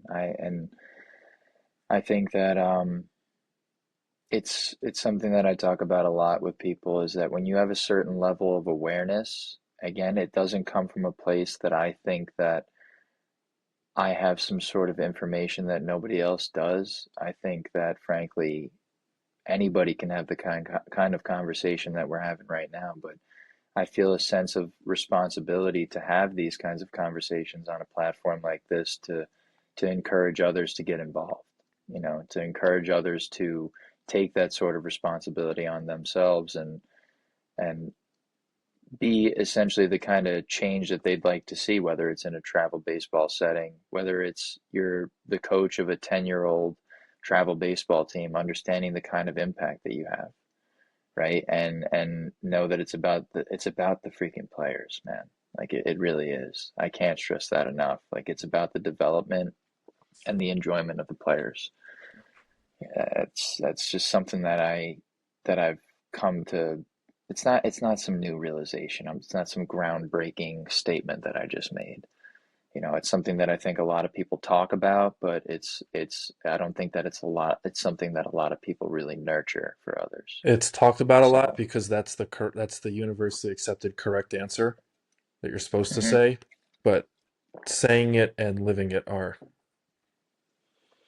just different things.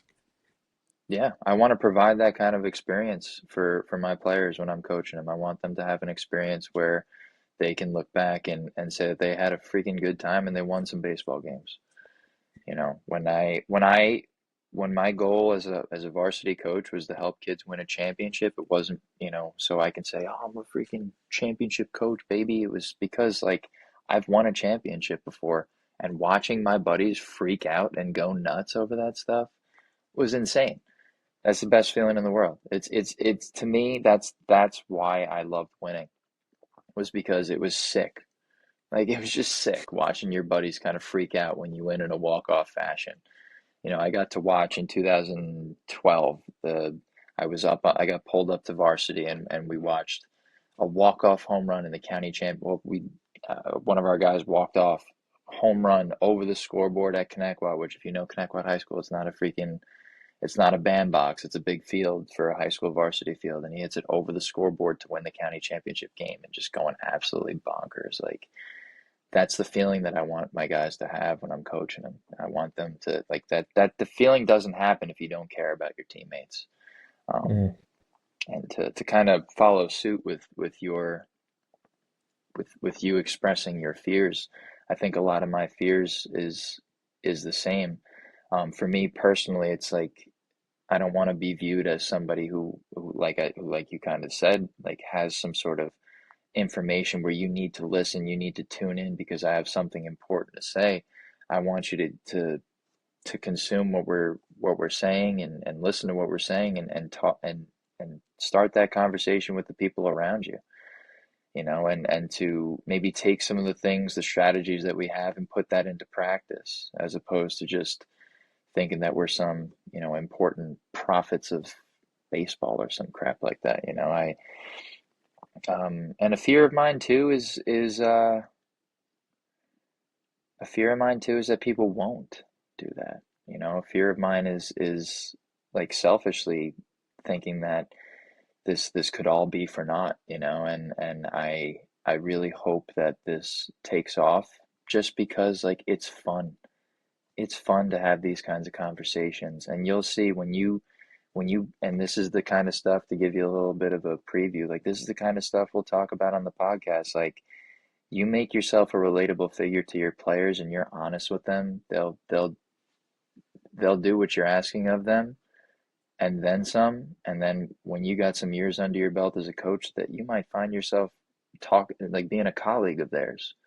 They might wind up coaching too. Or they might talk about how they apply the kinds of things that you've talked about in their daily lives.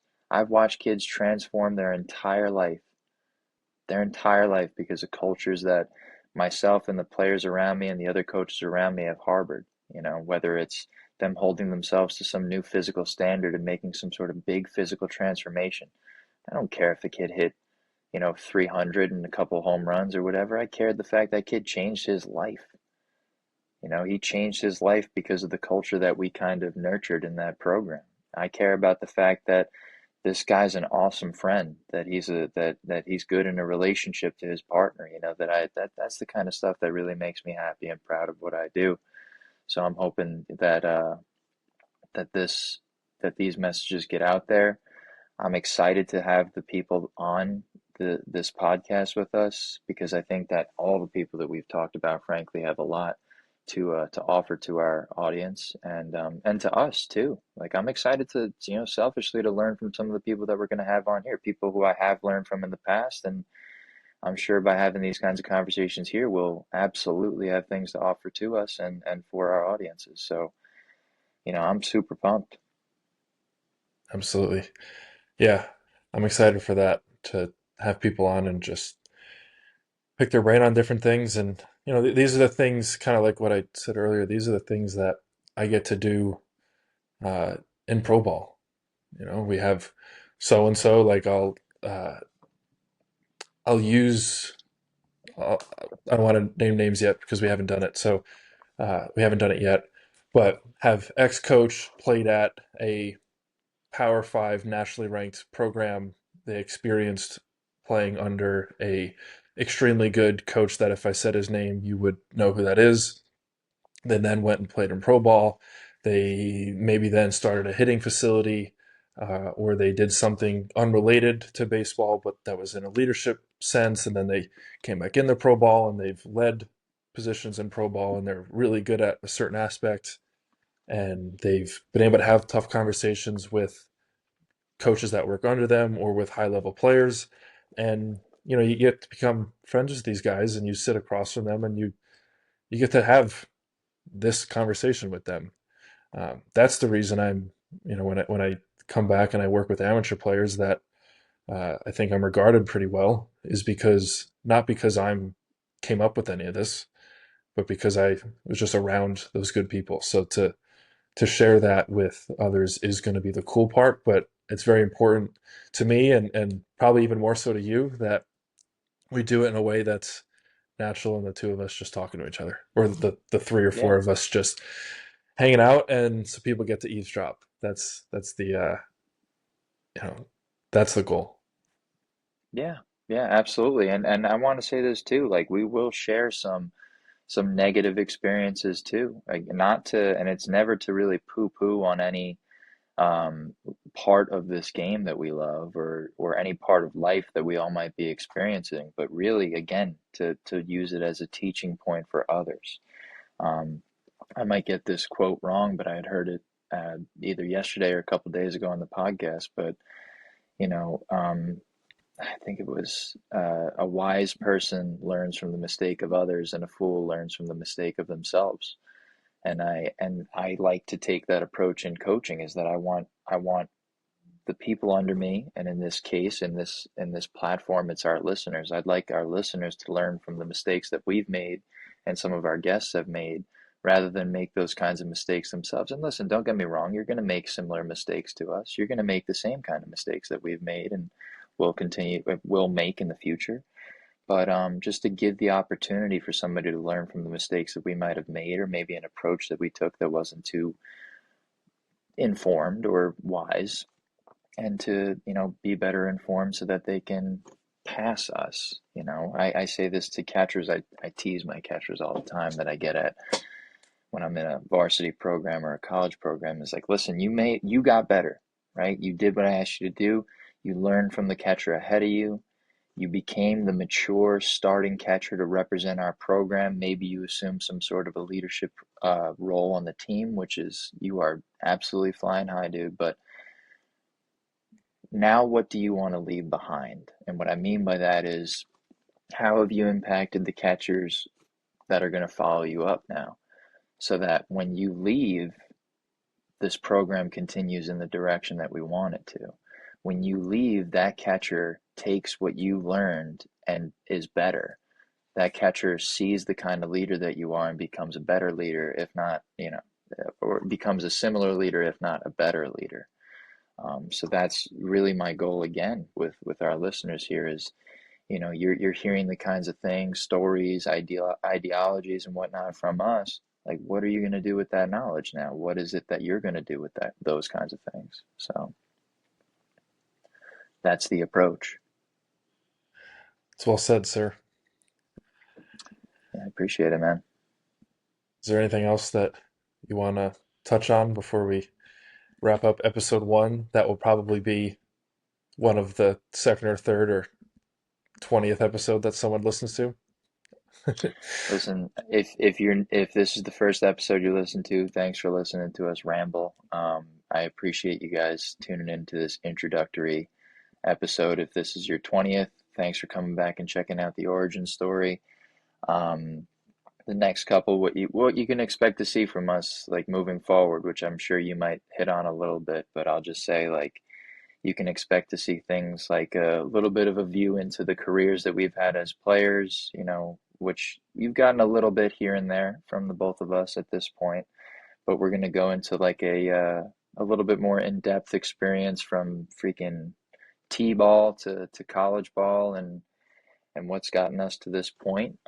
Talk about some of our individual struggles. And then from there, after Kyle and I both have highlighted our experiences, we're going to move into some I wouldn't say interviews, but conversations with some guests is really, I would refer to them as guests rather than people we will be interviewing, because like Kyle just alluded to before, it's not really going to be like a really interview style type of conversation.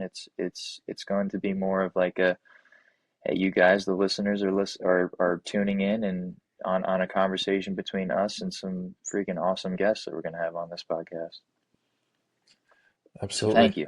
Thank you. Well, good. So yeah, next two episodes, one of them will be my whole background. And the reason we're doing my background and then Dwayne's background first early on in this series is not because it's the most important, but because we want to have it there for someone to look back on uh, at some Hmm. point. Um, so yeah, we have a long-term view in mind. So we're gonna get those out of the way. We're gonna record them and post them before anyone knows about it, and then we'll get on to some high-level talk about like major league coaches, leadership development experts, uh, people that run companies with hundreds of people, um, coaches at every level, mental performance, the whole thing. So, um, and things beyond that, we're not gonna limit ourselves. So, well, cool, Dwayne. We got the first one out of the way, at least as far as recording goes. So that's a big step. Hell yeah, dude. Congratulations, Hell yeah. brother. I'm really excited to be able to do this every week or so. Yeah, man. Yeah, man. I'm super pumped. I'm grateful for you too, man. I just want to say that too. I'm grateful for you and I'm excited for this, dude. I really am.